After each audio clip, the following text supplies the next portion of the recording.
Hello. Hello. वालेकुम सलाम। जैनब, तुम तो सबसे पहले आई हुई फिर रही हो। नहीं, मैं जैसे तुमने सुबह बातें की हैं उस लिहाज से तो नहीं आना चाहिए था।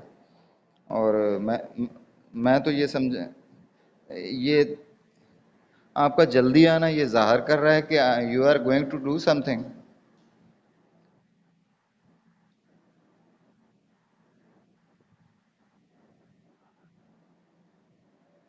अब भी मौसम खराब है? बादल हैं, खराब तो कहते हैं कि बारिश हो रही हो और आपकी जो छत टपक रही हो तो हम।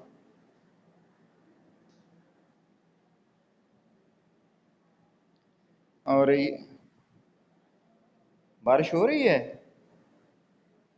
हमें तो कहीं नजर नहीं आती, हमें तो धूप निकली हुई, ठंडा सा मौसम बड़ा जबरदस्त हुई है, ये नजर आ रहा है।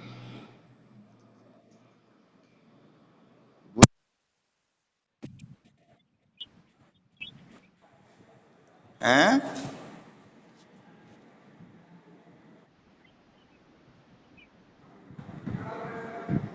बुरे वाला में हो सकता है कि बारिश हो रही है, लेकिन हमारे यहाँ तो कोई ऐसी नहीं।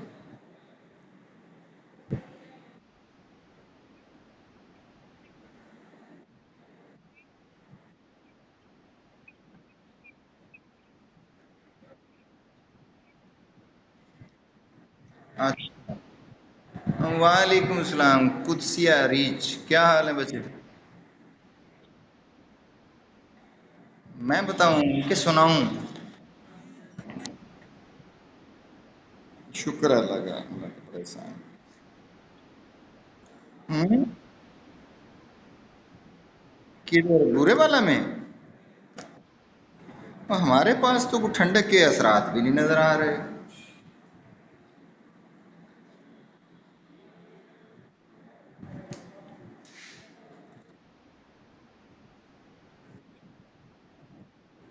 अच्छा।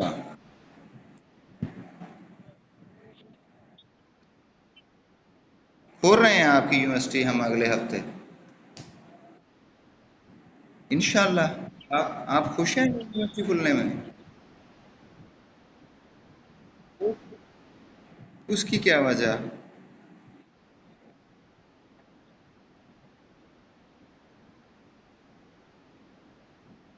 हाँ, ये 8वें सेमेस्टर वालों के लिए तो वाकई थोड़े से ये आखिरी चंद दिन हैं, तो खुल जाए तो ये सारा अपनी यादों को इकट्ठा कर लें। गुड्डी, यहाँ से आप लोगों ने चले जाना है और आगे नई दुनिया शुरू हो जानी है, नई यूनिवर्सिटीज़ शुरू हो जानी है। यूनिवर्सिटी का तो ये लाइफ है वो गुजर जाती, आगे पता नहीं कोई नए कोर्सेज आपके होने हैं, नई जो यूनिवर्सिटीज़ हैं, नया हिसाब किताब। बंदा पीछे को देखते ही नहीं है कि क्या हुआ था, क्या नहीं, किसी यूनिवर्सिटी में मैं पढ़ा हूँ या नहीं। आपको ये तो है कि यूनिवर्सिटी छोड़ते हुए कोई 15 दिन या 20 दिन या एक महीना थोड़ी सी घुटन महसूस हो, यादें आए यूनिवर्सिटी की। लेकिन जो ही आप आगे जाते हैं और आगे की अपनी यूनिवर्सिटी शुरू हो जाती है, आप किसी कॉलेज में भी चले जाएं तो वो भी एक आपकी एक यूनिवर्सिटी होगी, उसमें कैसे रहना है, उनके साथ कैसे ज़िंदगी गुजारनी है, ये सारी चीज़ें आपकी उधर आ जाएंगी।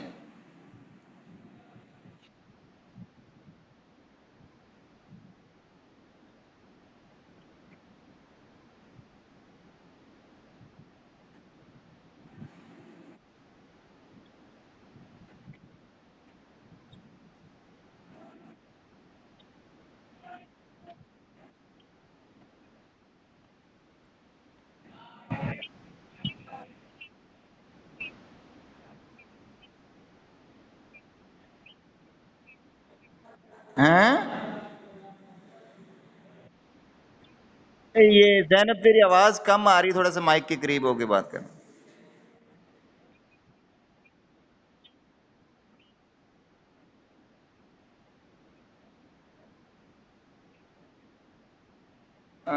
जैनब, आप तो बात ही ना करें, आपने तो प्रैक्टिकल लाइफ शुरू कर दी है और आपके लिए तो यूनिवर्सिटी और ये जो दो यूनिवर्सिटीज़ हैं एट ए टाइम।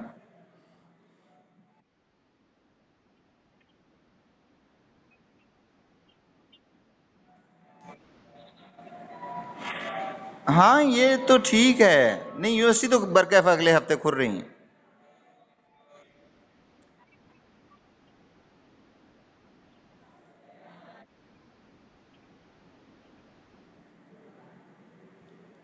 हाँ जी।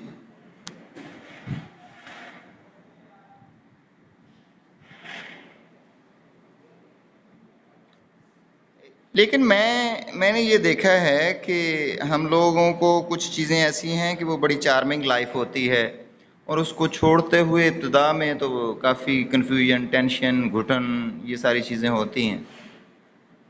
लेकिन चूं ही वक्त आगे गुजरता है और नए मसाइल, नए एक्सपीरियंसेस, नए काम, नए तौर तरीके, नई स्किल्स हासिल करनी होती हैं, और उसी में बंदा पड़ जाता है पीछे। यही नहीं पता होता कि मैंने किसी यूनिवर्सिटी में पढ़ा है, पढ़ा था। गो के वो चार्मिंग तो होती है, आपको खुशी देती है, आपको प्राउडनेस मिलता है कि मैंने किसी यूनिवर्सिटी में वो वक्त गुजारा है। लेकिन वो सारा कुछ बंदे को भूल जाता है। नए एक्सपीरियंसेस आपको नई दुनिया में ले जाते हैं और उसमें पड़ जाता है बंदा। पीछे का याद ही नहीं आता किसी यूनिवर्सिटी में मैंने पढ़ा है या नहीं पढ़ा, भूल जाता है सब कुछ।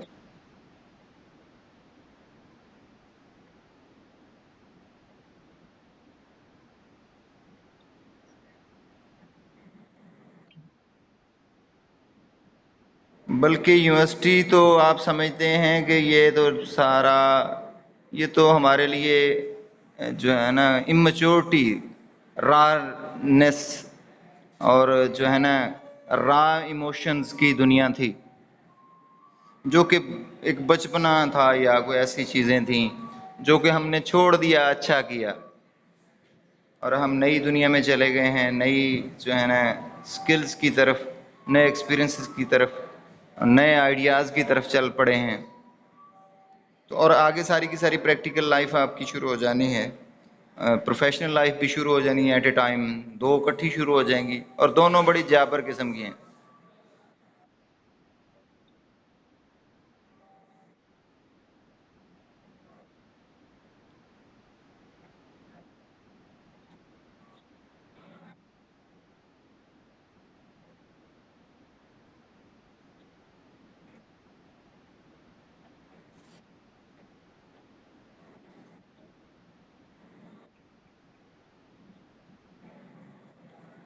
ये अच्छा बुरा जो है ना, ये इंसान की अपने आप पे भी डिपेंड करता है, और साथ साथ ये भी है कि नेचर ने कुछ चीज़ें कॉमन रखी हैं, क्योंकि बहुत सारी चीज़ें हमारी कॉमन हैं।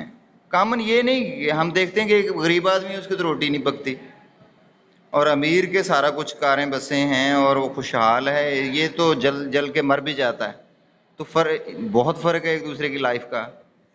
लेकिन कुदरत ने कॉमन इस तरह रखी हैं कि वो गरीब है तो उसकी उसी तरह बर्दाश्त भी ज्यादा कर देता है, और वो सब्र, बर्दाश्त, और ये सारा मादा उसके अंदर होता है, और वो उसको बर्दाश्त करके उसको जिंदगी को गुजार रहा होता है। अमीर के दरमियान में वो बर्दाश्त नहीं होती, वो छोटी छोटी चीजों पे जलता है।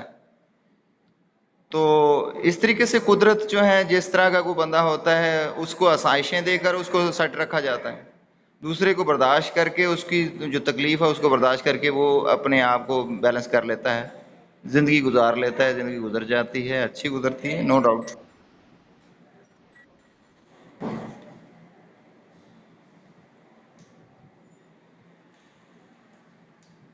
ये ये लड़का भी कोई था कि चला गया है? मोहम्मद हनीफ था कि? ओए, ओए तुसी सीधे जो नजर ही नहीं आते मैनू।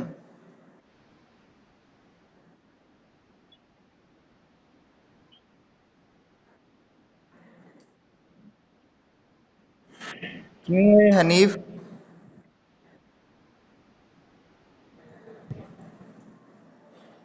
हेलो।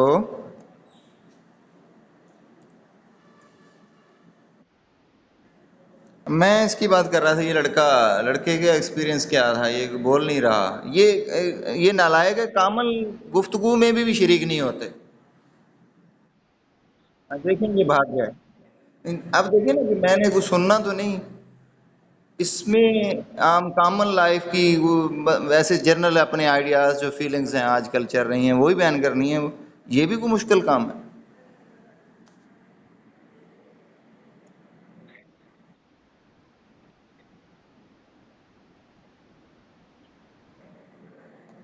हाँ जी। कुत्सिया देख ला कितना अपने जज्बात का इजहार कर रही है, और ये वैसे क्लास में कम ही बोलती है।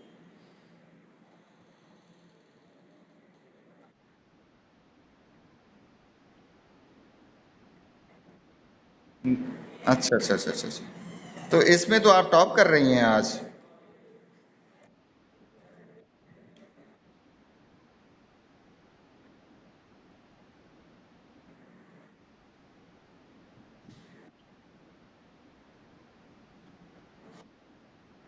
I think Noor, Noor joint class. और अच्छा, आपने यूनिवर्सिटी ऑफ एजुकेशन को क्या पाया? 2 साल तो आपके हवाओं में उड़ गए होंगे, 2 साल 4 साल थे आपके तो बरकत।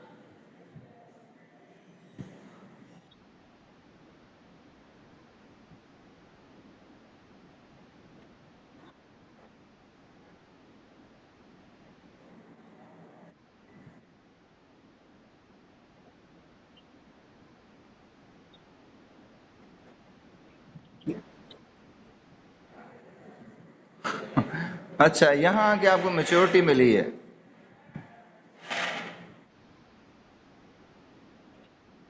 क्या सीखा है? क्या सीखा है मसलन? हम ये समझें कि सिर्फ मेजोरिटी के लोग यहाँ काम करते हैं, सब संजीदा लोग हैं, अपने काम में लगे हुए हैं, मुझे भी लगना चाहिए।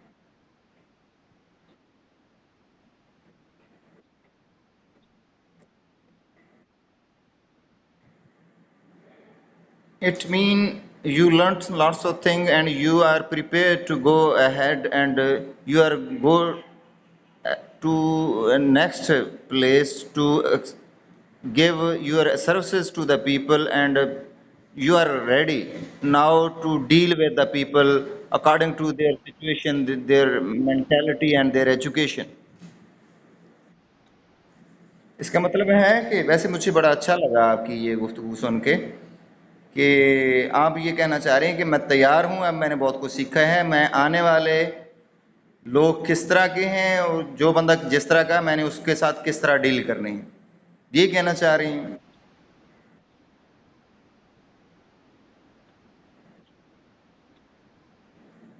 हाँ, बंदे के मुताबिक उसके साथ डील करना, वो आपके साथ कैसे मुखलिस है, आपकी कितनी इज्जत करता है, उसके साथ मैंने उसको कैसे इज्जत देनी है।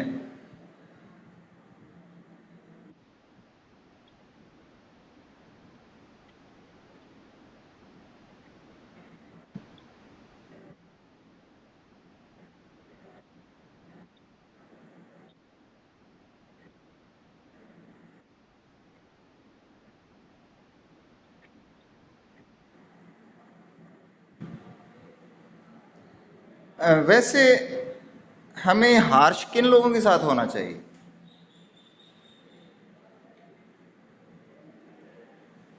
सख्त, सख्त रवैया।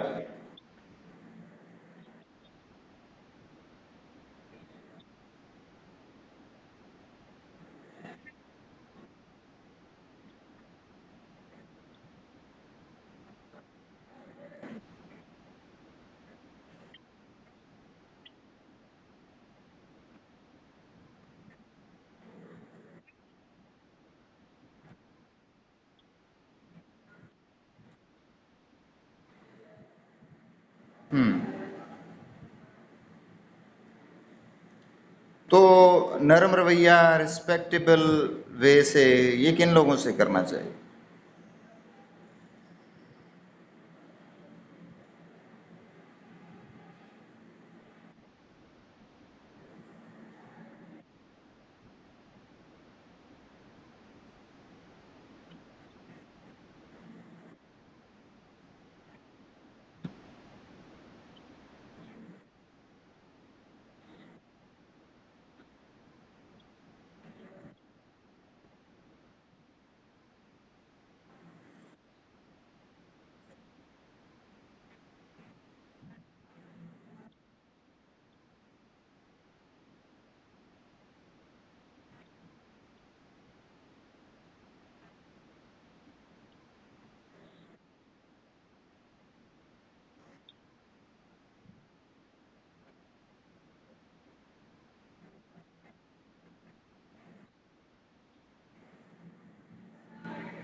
आप आपको अब पता चल गया है कि मैंने किस तरह के लोग मेरे सामने आएंगे और उनके साथ मैंने किस तरह डील करना है। पहले इसको उनकी साइकी समझेंगी, फिर आप उनके साथ गुफ्तगू किया करेंगी।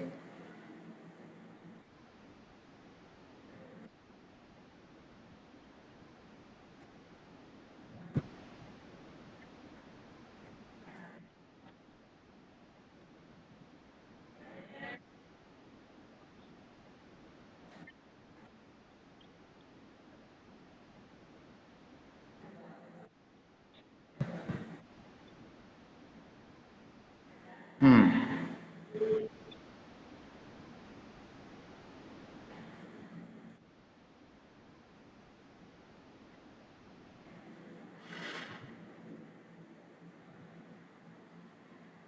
हाँ, शाबाश, ठीक। अच्छा, नूर, आपने सीखा है ये जो है ना, कुदसिया का। आज मैंने जवाब सुन के मुझे बड़ा अच्छा लगा। कहती है यूनिवर्सिटी से मैंने बहुत कुछ सीख लिया और मुझे पता चला है कि मैंने जिस तरह के लोग जिस तरह का भी आज है उनके साथ मैंने किस तरह पेश आना है, ये मुझे पता चल गया। As you're feeling like that, what you have got experience spending your time in such a university, and what you are going to ahead, and what you learnt, what skills you got from the university.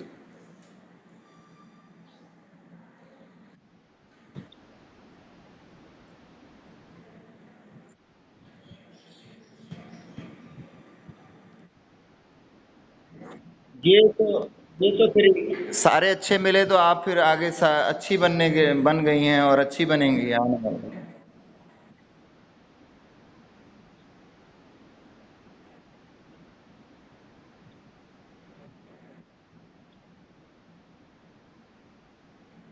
बस।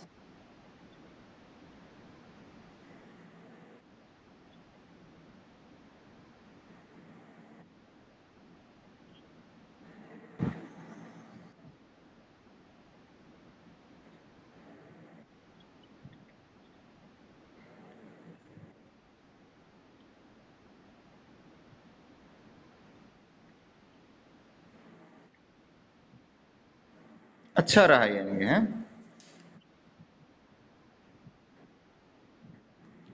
अच्छा, मुझे नहीं लगता कि एक माह के बाद भी तुम्हें कुछ यूनिवर्सिटी का याद आएगा।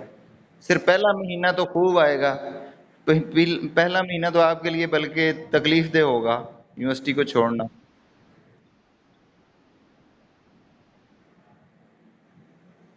अच्छा। अच्छा, अब फिर ऐसे करते हैं कि ये जैनब की प्रेजेंटेशन थी आज, लेकिन थोड़ा बहुत हम लोग कैराइल चर्चिल को याद थोड़ा सा डिस्कस कर लें। टॉप गर्ल्स, ये भी हमारा एक ड्रामा है, इसके ऊपर मज़ीद डिस्कस भी होता रहेगा और इसके किरदारों को डिस्कस कर लें। जनरल सी शॉर्ट सी स्टोरी भी डिस्कस कर लें। कल हम डिटेल से इसको डिस्कस करेंगे, तो थोड़ा बहुत टॉप गर्ल्स के ऊपर भी बात कर लें। जी। अच्छा, टॉप गर्ल्स हमारा ड्रामा जो कि कैराइल चर्चिल ने इसको कंपोज किया, लिखा। 1982 में ये सामने आया था, 1982 में। It's so much latest and related to our genuine life, close to our life, our living मौजूदा ज़माने में। और ये 82 का मुझे खैर सुर तो नहीं है, लेकिन ये है कि मुझे 86-87 की काफ़ी हद तक होश और हवास है मुझे। और कैराइल चर्चिल, ये जो कुछ टर्म्स हैं लेट लेट 20वीं सेंचुरी में सामने आई हैं। ख़ास तौर पे फेमिनिज्म तो खैर पहले का ही है और इसके अंदर फेमिनिज्म बहुत ज़्यादा है टॉप गर्ल्स के अंदर। वैसे आप यहाँ से ही जजमेंट कर सकते हैं कि फेमिनिज्म तो डेफिनेटली होगा, कि टॉप गर्ल्स है वो भी टॉप। तो फेमिनिज्म फेमिनिज्म का हम मतलब तो ये लेते हैं कि औरतों को हकूक देना, औरतों को के हकूक उतने ही बराबरी के हकूक जो मर्दों के हैं, मर्दों के और इनका हकूक का बराबर होना। तो इस प्ले के अंदर अब गर्ल्स वो भी टॉप, और जो है फेमिनिज्म तो है यहाँ, और जो औरतों को बढ़ा चढ़ा के पेश किया गया है और इनकी सरदारी नजर आती है। तो surrealism ये भी लेट 20th सेंचुरी की टर्म है, पहले नहीं होता था। पहले लिटरेचर में ये आम नहीं थी। लिटरेचर की अगर सारी फॉर्म्स ये टर्म्स को निकाल लें तो ये जो है लेट 20th सेंचुरी में ही नज़र आती है। तो ये भी चीज़ इसकी हमें नज़र आती है। इसके कैराइल चर्चिल की एक और भी मशहूर चीज़ जो है स्टॉक गर्ल के अंदर हमें नज़र आता है, प्ले राइट को अगर हम देखें तो जो ओवर लैप डायलॉग्स हैं, डायलॉग अभी चलता है तो दूसरा डायलॉग फिर वो मुकम्मल होता है तो फिर ओवरलैपिंग होती है डायलॉग्स की, ये टेक्निक भी हमें नज़र आती है इस टॉप गर्ल के अंदर। अच्छा, इसमें फ्लैश बैक की टेक्निक भी हमें दिखाई देती है। आप लोग फ्लैश बैक की टेक्निक जानते हैं? फ्लैश बैक टेक्निक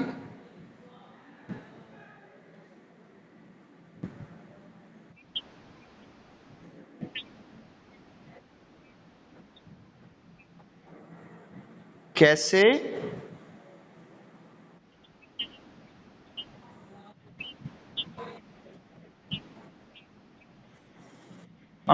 शाबाश। हाल में बैठे हुए माजी की यादों में चले जाना, तो फिर दोबारा वापस आ जाना, वो फ्लैश करके फिर वापस आ जाना, पास्ट के इवेंट को याद करना। You can give us some example related to such a technique. अब any example of any drama, novel, any play you have in your mind, and you can give some example related to such a term, a flashback technique. We have read such a drama, such a play, which is such drama is so much famous, and you observe such a flashback technique there.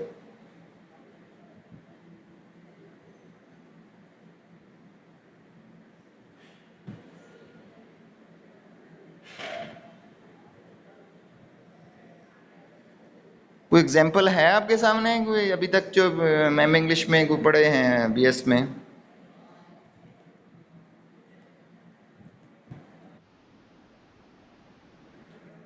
नूर को याद नहीं है, जैनब तुम्हें कोई याद हो?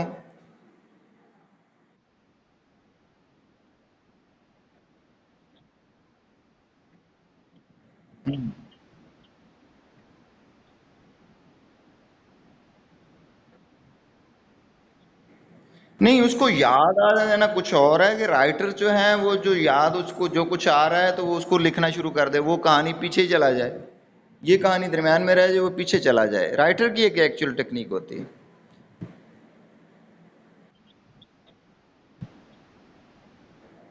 It's a very famous, आपको जिनको याद हो, आपने मिस्टर चिप्स को पढ़ा होगा, ये तो बड़ा मशहूर और कॉमन।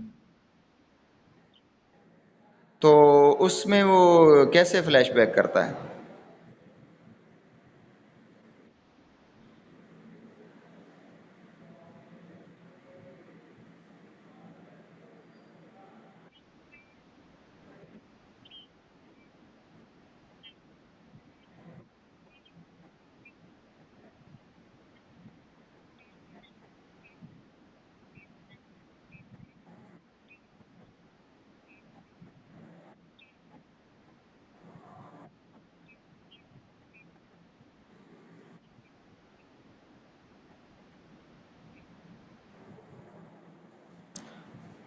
हाँ, हमें दिखाया ये जाता है कि इसको नॉवल का आगाज होता है कि मिस्टर चिप्स जो है आग के पास बैठा है, चूल्हे के पास, बूढ़ा हो गया है, रिटायरमेंट इसने ले ली है, तो फिर ये कहानी फिर कभी रॉल्स्टन की शुरू हो जाती है,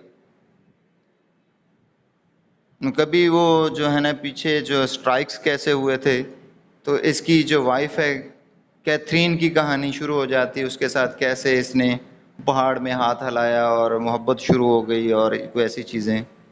फिर वो कहानी शुरू हो जाती कैसे इसने उसको प्रपोज किया और इनकी आपस में शादी हो गई।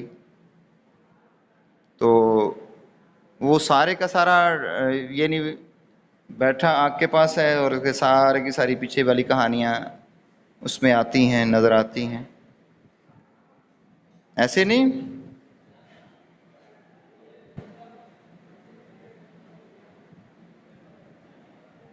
अच्छा, इसकी जो टेक्निक है इसके अंदर ये काफी हद तक हमें नजर आती है, और रीडर रिस्पॉन्स थ्योरी और मार्क्सिज्म, इसका आइडिया भी हमें इस ड्रामे के अंदर नजर आता है। मार्क्सिज्म की थ्योरी हम इस पे अप्लाई कर सकते हैं। और एज है, मॉडर्निज्म है। मॉडर्निज्म की कौन सी खासियत है? मॉडर्निज्म हम लोग जानते हैं, मॉडर्निज्म की कैरेक्टरिस्टिक्स क्या हैं?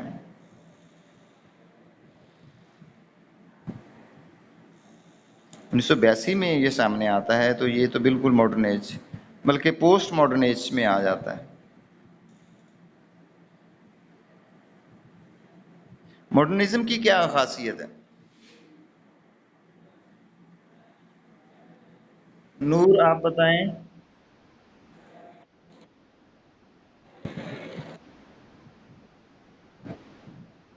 Absurdism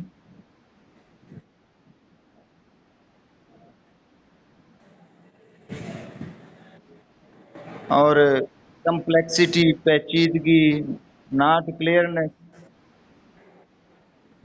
not proper goal ahead, पता ही नहीं कि किधर जाना है, पता ही नहीं किधर जाना है, किस साइड पे जाना है। प्रॉपर गोल नहीं होते कैरेक्टर्स के अंदर, प्रॉपर उनके अंदर सिस्टम नहीं होता लाइफ के अंदर।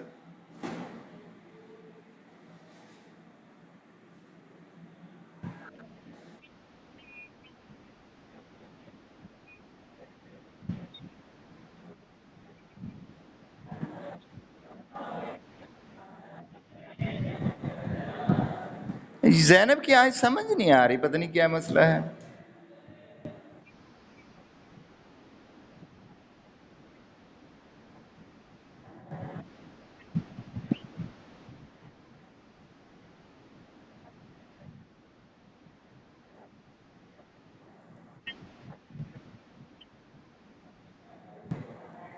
किस पॉइंट ऑफ व्यू से?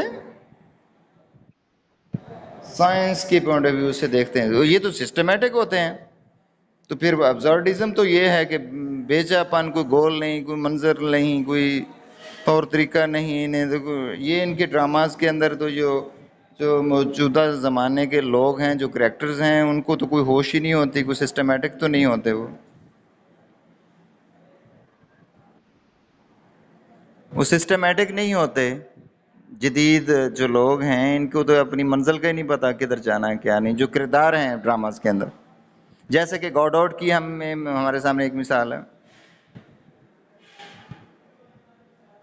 अब गॉडॉट के अंदर जो करेक्टर्स हैं, इन्हें कोई होश है कि किधर जाना है, क्या करना है, क्या नहीं।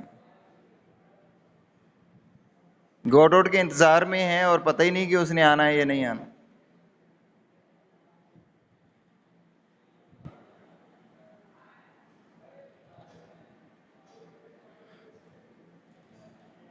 अच्छा, इसके अंदर जो है आगे किरदार हैं उनकी हम बात कर लें। मार्लिन, मार्लिन है इसका किरदार, जो कि प्रोटैगनिस्ट है, हीरो के तौर पे भी हमें यहाँ नजर आती है।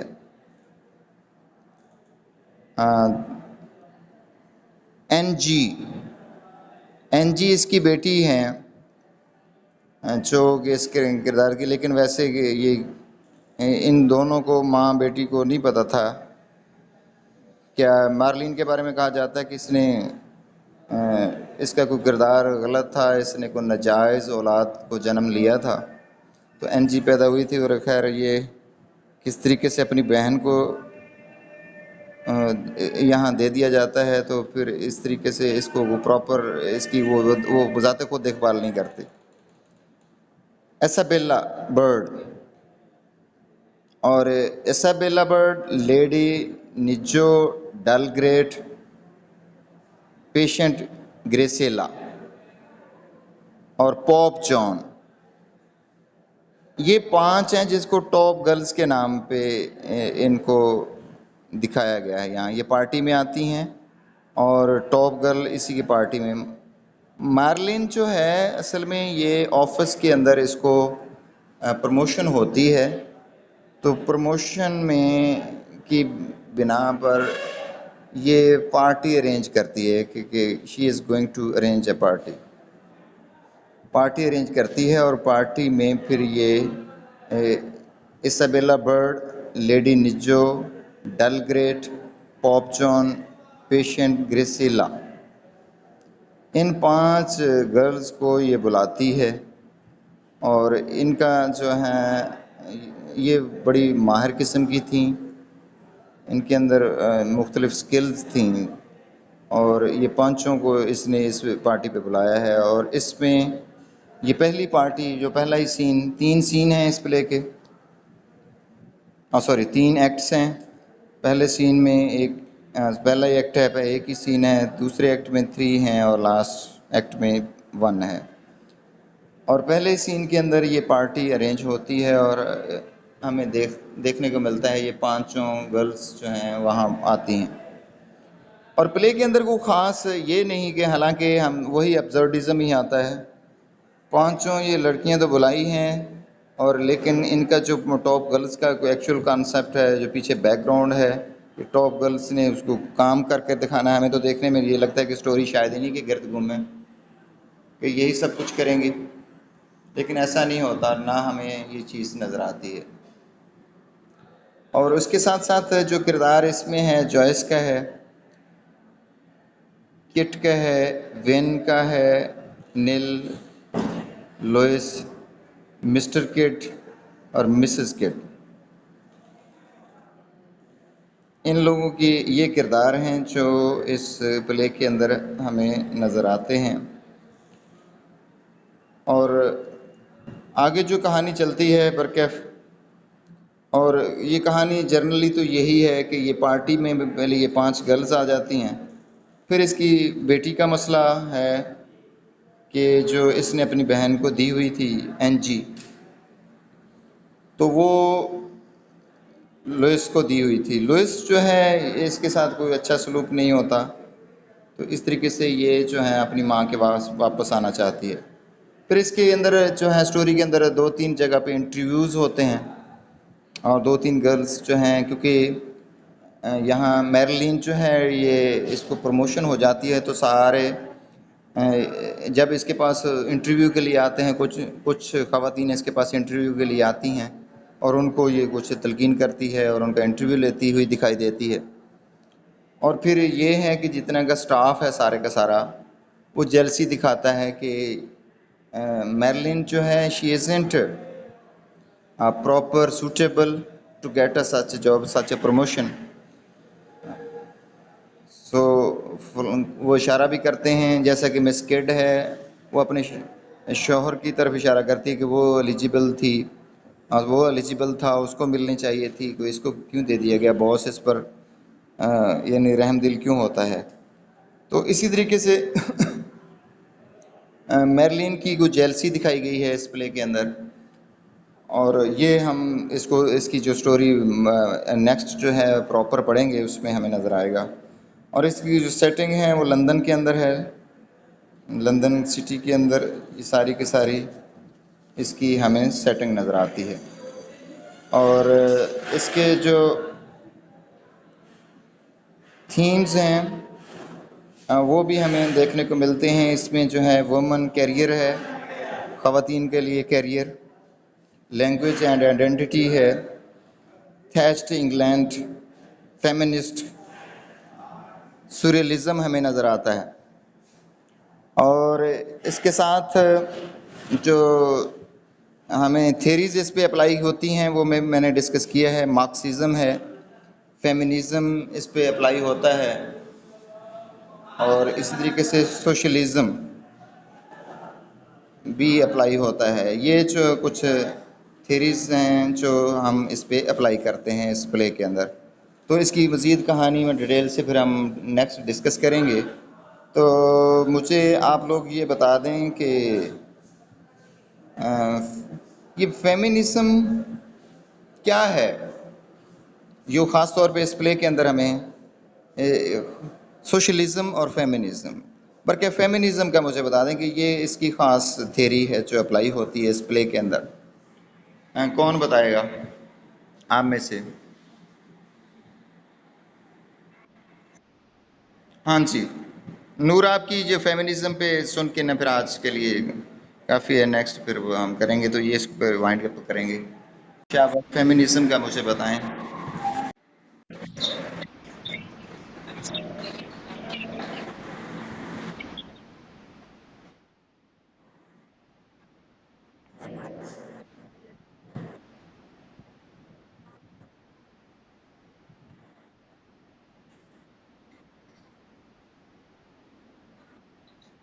दोबारा बताएं, मुझे आवाज़ सही साफ नहीं आ रही। थोड़ा सा माइक आपने वो दूर तो नहीं कर दिया? आप ठीक है? हाँ।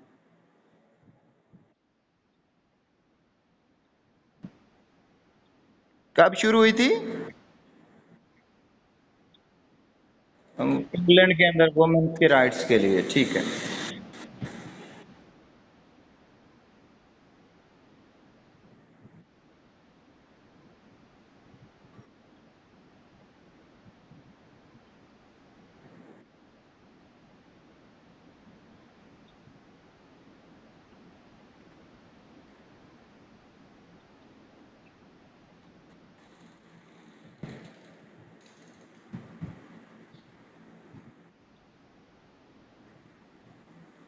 जैनब यही है?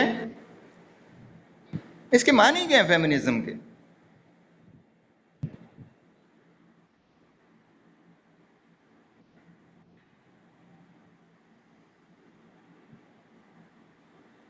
जैनब क्या मानी है फेमिनिज्म के?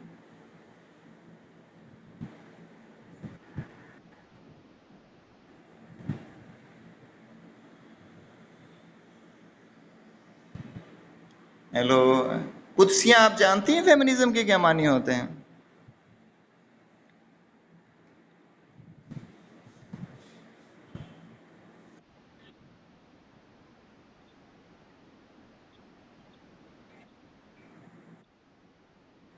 हाँ, खवातीन को इक्वल राइट्स मिलने चाहिए। किसमें? एजुकेशन में, एजुकेशन की इक्वल, एजुकेशन इनकी इक्वल होनी चाहिए। इनको मॉरली